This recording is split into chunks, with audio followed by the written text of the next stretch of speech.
Assalamualaikum warahmatullahi wabarakatuh. Waalaikumsalam warahmatullahi wabarakatuh. Sebelumnya perkenalkan, nama saya Sarah Septiani. Saya mahasiswa dari Universitas Pendidikan. Tujuan saya berdiri di sini ingin menyampaikan tentang korupsi. Kontrak waktunya sekitar 5-10 menit dan tempatnya kemungkinan dan tutup di sini. Apakah Udin siap? Siap, Bu. Oke, baik. Untuk yang pertama itu sebelumnya pasti Udin tahu tentang korupsi itu apa? Tahu. Ya, dan di sini saya akan menyampaikan lebih rincinya ya. Tentang korupsi. Korupsi berasal dari bahasa Latin yaitu corruptus dan corruption. Artinya buruk, bejat, menyimpang dari kesucian. Perkataan menghina atau memfitnah. Dalam Black Law Dictionary di modul tindak pidana korupsi KPK, korupsi adalah suatu perbuatan yang dilakukan dengan sebuah maksud untuk mendapatkan beberapa keuntungan yang bertentangan dengan tugas resmi dan kebenaran lainnya, yaitu sesuatu perbuatan dari suatu yang resmi atau kepercayaan seseorang yang mana dengan langgar hukum dan penuh kesalahan memakai sejumlah keuntungan untuk dirinya sendiri atau orang lain yang bertentangan dengan tugas dan kebenaran lainnya.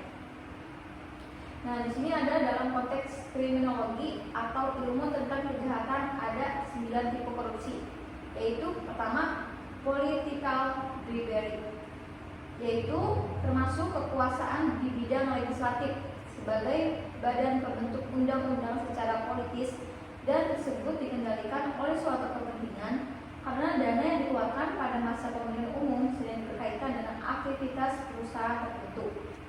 Para pengusaha berharap anggota yang duduk di parlemen dapat membuat aturan yang menguntungkan mereka.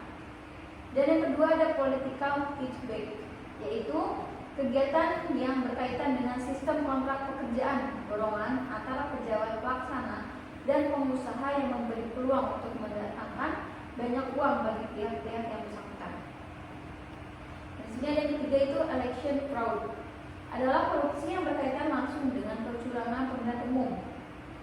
Dan ada corrupt campaign practice, adalah praktek kampanye dengan menggunakan fasilitas negara maupun uang negara oleh calon yang sedang memegang kekuasaan negara. Di sini ada discretionary corruption, yaitu korupsi yang dilakukan karena ada kebebasan dalam menentukan kebijakan.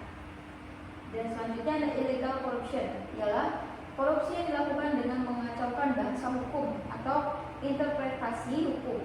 Tipe korupsi ini rentan dilakukan oleh aparat penegak hukum, baik itu polisi, jaksa, pengacara maupun hakim. Selanjutnya ada ideological corruption, ialah perpaduan antara discretionary corruption dan legal corruption yang dilakukan untuk tujuan kelompok. Dan sini ada yang terakhir mercenary corruption, yaitu menyalahgunakan kekuasaan semata-mata untuk kepentingan pribadi. Dan sini ada ciri-ciri korupsi, yaitu yang pertama, korupsi senantiasa melibatkan lebih dari satu orang.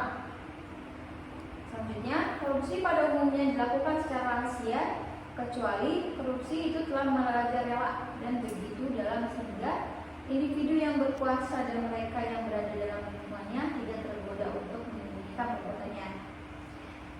Korupsi melibatkan elemen kewajiban dan keuntungan timbal balik. Kewajiban dan keuntungan yang bermaksud tidak selalu berupa uang. Mereka yang mempraktikkan cara-cara korupsi biasanya melakukan menyelubungi perbuatannya dengan berlindung di balik kebenaran hukum. Mereka yang terlibat korupsi menginginkan keputusan yang tegas dan mampu untuk mempengaruhi keputusan itu. Setiap perbuatan korupsi mengandung penipuan, biasanya dilakukan oleh badan publik atau umum yang disebut masyarakat. Setiap tindakan korupsi adalah suatu pengkhianatan kepercayaan, dan yang terakhir itu unsur-unsur tindak pidana korupsi. Sebagaimana pelaku atau subjek sesuai dengan pasal 2 ayat 1. Unsur ini dapat dihubungkan dengan pasal 20 ayat 1 sampai 7, yaitu dalam hal tindak pidana korupsi oleh atau atas suatu korporasi, maka tuntutan dan penjatuhan pidana dapat dilakukan terdapat korporasi dan atau pengurusnya. Tindak pidana korupsi dilakukan oleh korporasi apabila tindak pidana tersebut dilakukan oleh orang-orang baik berdasarkan hubungan kerja maupun berdasarkan hubungan lain. Berdasarkan dalam lingkungan korporasi tersebut baik sendiri maupun bersama-sama. Dalam hal tuntutan pidana dilakukan terhadap suatu korporasi, maka korporasi tersebut diwakili oleh pengurus. Pengurus yang mewakili korporasi sebagaimana dimaksud dalam ayat 3 dapat diwakili orang lain. Hakim dapat memerintah supaya pengurus korporasi menghadap sendiri di pengadilan dan dapat pula memerintah supaya pengurus tersebut dibawa ke sidang pengadilan. Dalam hal tuntutan pidana dilakukan terhadap korporasi, maka panggilan untuk menghadap dan penyerahan surat panggilan tersebut disampaikan kepada pengurus di tempat tinggal pengurus atau di tempat pengurus berkantor.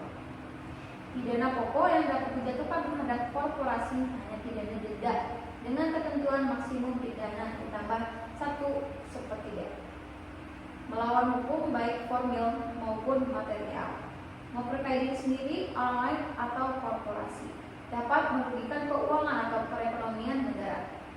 Dalam hal tindak pidana korupsi sebagaimana dimaksud dalam ayat 2 dilakukan dalam keadaan tertentu, pidana mati dapat dijatuhkan.